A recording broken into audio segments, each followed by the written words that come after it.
किस तरीके से इनका रास्ता रहा है। तो स्टार्टिंग के टाइम में जब ये शुरू हुए तो ये बहुत डर डर के काम करते थे और यहाँ पे चेंज की शुरुआत होनी शुरू हुई थी, चेंज स्टार्ट करना था इन्हें। तो इस टाइम पे इनका पूरा का पूरा मोटिव ये था कि कॉन्शियसनेस को जगाया जाए, नेशनल कॉन्शियसनेस को जगाया जाए और बढ़ाया जाए। पहले तो सिर्फ ये मतलब था बिना बिना अरेस्ट हुए,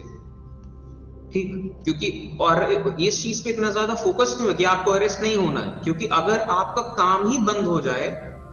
तो ये जो कॉन्शियसनेस अभी तो हमें स्टार्ट करनी है, अभी तो चेंज स्टार्ट करना है, तो ये स्टार्ट ही नहीं हो पाएगा। कि मतलब वही चीज है कि अभी तो अरेस्ट नहीं होना है, ठीक। इसके बाद फिर आता है यहां से गांधीयन एरा, ठीक। और गांधीयन एरा तक आते आते, गांधीयन एरा ये 1914 कह लीजिए यहां से करीब शुरू होता है। तो यहां तक आते आते ये जो मूवमेंट है, मूवमेंट अब थोड़ा सा स्ट्रांग हो चुका है और बड़ा हो चुका है, ठीक है। ये मूवमेंट की इंटेंसिटी पहले जैसे कुछ लोगों का था जो पढ़े लिखे और ऐसे ऐसे ऐसे लोगों का मूवमेंट, वो थोड़ा काफी बड़ा हो चुका है। बंगाल नेशनलिज्म और ये सब चीजें बढ़ चुकी हैं। अब गांधीयन एरा जब आता है और यहाँ पे फिर एक ऐसा वक्त आता है गांधीयन एरा के बाद कि दुनिया में भी अलग अलग चेंजेस यहाँ पे हो रहे हैं। कि अगर आप देखें 1917 यहाँ पे होता है रशियन रेवोल्यूशन, और यहाँ के पब्लिक जो है रशियन रेवोल्यूशन में उखाड़ फेंकती है अपने राजाओं को और यहाँ पे एक देश बनाने की तरफ काम करती है कि हमारा एक संविधान होना चाहिए। हो नहीं पाता, अलग बात है, ये तो आप जब उसकी कहानी रशियन रेवोल्यूशन देखिए तो फिर देखिए, लेकिन उन्होंने पब्लिक ने राजा को उखाड़ फेंका जरूर। और इसके बाद ये, इससे पहले का अगर आप देखें तो पूरा 1800s दुनिया में यही पूरे मूवमेंट्स यूरोप में चल रहे थे और एक से एक लोग यहां तक आते थे। कार्ल मार्क्स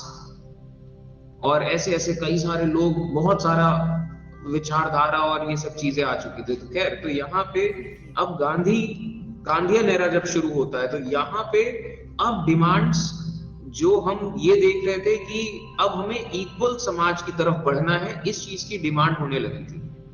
कि ये जो कास्ट सिस्टम एंड ये जो जेंडर सिस्टम है कि इससे हमें और हक अधिकार, खास तौर पे किस सेंस में, जो लोअर कास्ट के लोग हैं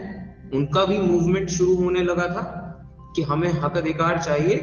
एंड जो औरतें हैं इनका भी शुरू हो गया था कि हमें भी हक अधिकार चाहिए। तो फिर जैसे जैसे वक्त आगे बढ़ा, यहाँ पे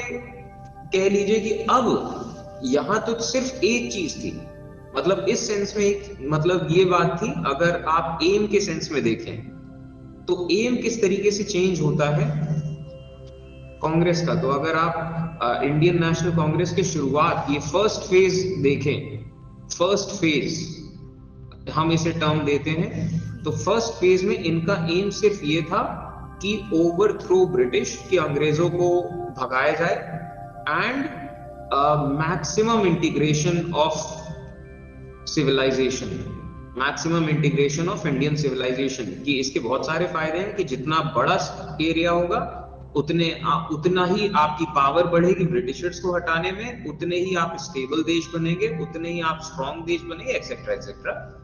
यहाँ पे लेकिन अभी समाज कैसा होना है कि भविष्य की जो हम देश तो बना लेंगे, कि हमने आज के टाइम में इंडियन, ये वाला जो सवाल था कि इंडियन पब्लिक वहां के जो राजा हैं जो कि उस टाइम पे ब्रिटिश थे, उनको हटा के ये देश बना तो ले, लेकिन ये देश कैसा होगा, ये भविष्य की समाज कैसे होंगे, भविष्य की जो समाज है, फ्यूचर सोसाइटी, ये कैसे होगी।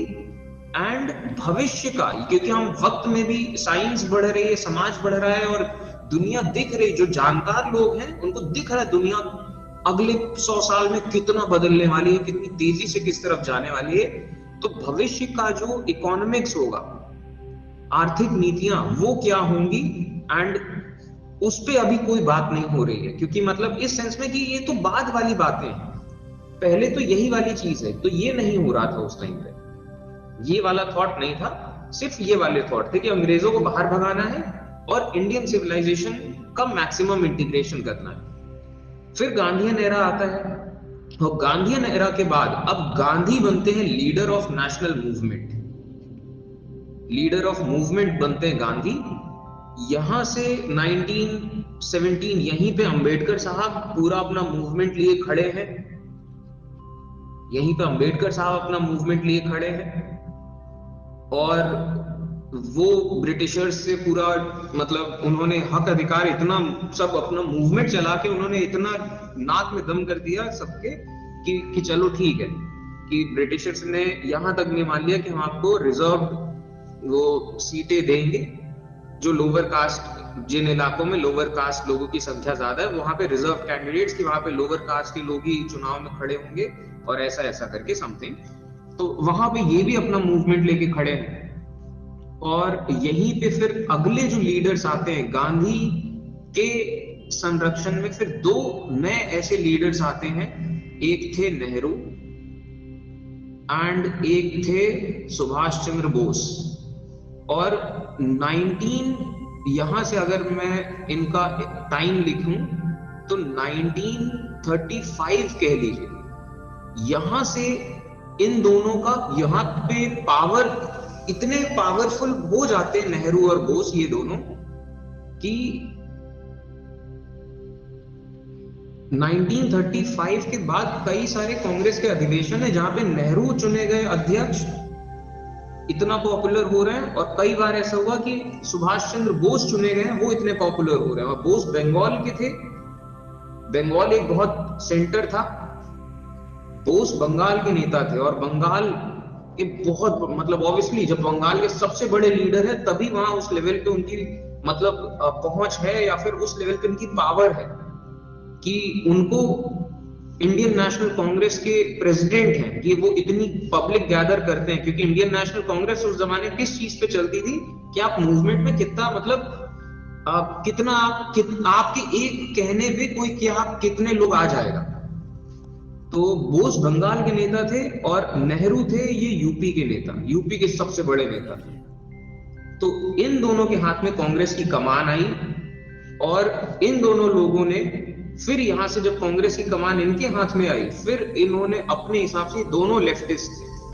दोनों लेफ्ट के ख्यालों के थे, और नेहरू एंड बोस ने यहाँ पे अब इस चीज को, ये गांधीयन एरा को हम कह लीजिए, गांधीयन एरा को हम कहते हैं सेकेंड फेज। मतलब गांधीयन एरा में तो वैसे तो सब आता है, लेकिन ये वाला सेकेंड फेज कहते हैं। एंड इसके बाद ये जो हुआ था यहाँ पे थर्ड फेज 1935 से लेकर फिर 1947, और 47 में तो आजादी मिली, 50 में संविधान लागू हुआ, और वो सिलसिले चले हैं आगे तक। तो खैर अब ये था इंडियन नेशनल कांग्रेस का थर्ड एरा। और गांधी जो थे वो इस चीज को समझते थे, क्योंकि अब गांधी के पहले के स्टार्टिंग में जो फर्स्ट फेज था वहां पे यहाँ पे बात आती नहीं थी, क्योंकि अभी तो हम यहीं पे उलझे हुए हैं कि भाई अंग्रेजों को हटाओ, और अभी तो कॉन्शियसनेस हमें स्टार्ट करनी है। गांधी के टाइम तक आते आते और इस पूरे टाइम में फिर दुनिया इतनी बदली, और अब हमें यहाँ पे दिख रहा है कि हम लड़ सकते हैं, हम लड़ रहे हैं, अब प्रोसेस चल चुका है, इतना मूवमेंट अब स्ट्रॉन्ग करते जाएंगे हम। अब क्या है, यहाँ पे तो ये लोग अरेस्ट से इतना ये लोग डरा करते थे इस सेंस में कि यार सब इतना रिस्क लगा के हम अखबार चलाएंगे और अरेस्ट हो गए, तो अभी इतना लोगों में कॉन्शियसनेस भी नहीं कि पब्लिक ये पुलिस स्टेशन के बाहर खड़े रहे 10 दिन की भाई इसको छोड़ो, इसकी क्या गलती थी। तो उस सेंस में कि अभी तो कॉन्शियसनेस शुरू करनी है, हम अरेस्ट हो गए तो काम ही रुक जाएगा, और अभी तो हमें कॉन्शियसनेस जगानी है। और यहाँ तक आते आते इतना कॉन्शियसनेस जग चुकी थी लोगों में कि अगर आप ये पहले first phase and second phase, मतलब अगर आप इस सेंस में देखें तो गांधी अपनी जिंदगी में कम से कम ये 10 बार जेल गए हैं, टेंस ऑफ टाइम्स, ठीक, टेंस ऑफ टाइम्स। और नेहरू अपनी जिंदगी में ऐसे 10 बार जेल गए हैं, और ऐसे सब लोग खूब जेल गए। जब अंग्रेजों को लगता था, जब ये लोग कोई मूवमेंट करते थे और प्रोटेस्ट शुरू करते थे, और ये लोग इतने पॉपुलर नेता थे, ये सब लोग जितने भी सब लोग थे, कि ये एक बार बोल देते थे कि हमें ये करना है तो खड़ा हो जाता था सैकड़ों हजारों आदमी एक बार में कि हाँ चलो ठीक है। तो इनको सबसे पहले ब्रिटिश, कुछ भी होता था, कुछ भी कहीं प्रोटेस्ट हुए तो सीधा उठा के इनको जेल में डाल दिया, सीधा उठा के जेल में डाल दिया। और 2-2 साल, एक साल मतलब अगर नेहरू का तो एग्जैक्टली मैं अगर आपको बताऊं तो एक्टिव लाइफ में इनका पॉलिटिक्स का जितना एक्टिव लाइफ थे 25 साल था, और मतलब आजादी और यहाँ वाला टाइम, जिसमें से 10 साल ये सिर्फ जेल में रहे थे, जिसमें से कम से कम 14 बार जेल गए थे या जितने भी बार, और टोटल 10 साल जेल रहे थे, एक साल, 2-2 साल। और बाद में नेहरू जब लीडर बने, ये 1935 के बाद, यहाँ पे तो खूब जेल डाले गए। वर्ल्ड वॉर 2 में ये सीधा का सीधा 2 साल 2.5 साल जेल डाले जा रहे हैं, और मतलब गायब है, मेन जो लीडर हैं, जो हेड हैं, वो गायब है, जेल उठा के पड़े हुए, न जाने कब छोड़े जाएंगे। तो गांधी, नेहरू और इन सब लोग को इतने बार जेल डाले गए। तो खैर ये पूरा सेकंड, यहाँ पे अब इतना कॉन्शियसनेस आ चुका था कि अब मूवमेंट हमें करना है, और ऐसा ऐसा करके कि अब क्लाइमैक्स की तरफ है। यहाँ पे थर्ड फेज जो आया, यहाँ पे अब एम जो था, वो एम ये था कि अब हम यहाँ खड़े हैं कि ये तो हमें दिख रहा है कि ये जो ब्रिटिश स्टेट जो बन रखा है अभी, जो ब्रिटिश इंडियन स्टेट, कि इंडियन स्टेट है लेकिन ब्रिटिश लोगों के कंट्रोल में है, इसको ये तो हटना है, ये तो हमें पता है। और हम यहाँ पे आएंगे तो हम मैक्सिमम भी, हम दिख रहे हैं कि मैक्सिमम एरिया हम वन नेशन बन जाएंगे, एंड ये स्टेट को हम ओवरकम, मतलब इस तरीके से रिप्लेस कर देंगे। लेकिन अब यहाँ पे ये वाला चीज जुड़ती है कि भविष्य का समाज कैसे होगा, भविष्य की इकोनॉमिक्स कैसे होगी। तो यहाँ पे फिर इनकी मांगे जुड़ती है सबको, जिस चीज को आज के टाइम में आप संविधान कहते हैं। तो यहाँ 1935 या 1937 में जैसे कराची सम्मेलन था, 1937 एग्जैक्टली डेट मुझे याद नहीं, तो इसी के आसपास, तो यहाँ पे कराची में जो सम्मेलन हुआ उस टाइम पे जॉइंट तौर पे नेहरू और बोस ने उस टाइम पे भविष्य का संविधान बताया था कि हम जो देश बनाने की तरफ जा रहे हैं वहां सब औरतों को अधिकार होगा, सारे लोअर कास्ट सबको अधिकार होगा, वहां पे ये होगा वो होगा, और सब मतलब इक्वल लॉज, और किस तरीके से क्या कानून होगा, और ये सब चीजें उन्होंने बताई थी। तो यहाँ थर्ड एरा जो था, थर्ड फेज, ठीक, ये थर्ड फेज जो था, यहाँ पे इंडियन नेशनल कांग्रेस के एम्स किस तरीके से बदलते हैं और क्या चीजें नई ऐड होती हैं, ठीक। तो अब इसके बाद बेसिक आइडिया यहाँ पे कांग्रेस की इतनी कहानी में, आपको चैप्टर में आगे जब चीजें अलग अलग आएंगी तो फिर अब आपको थोड़ा और क्लैरिटी रहेगी कि अच्छा वक्त के साथ क्या हो रहा था।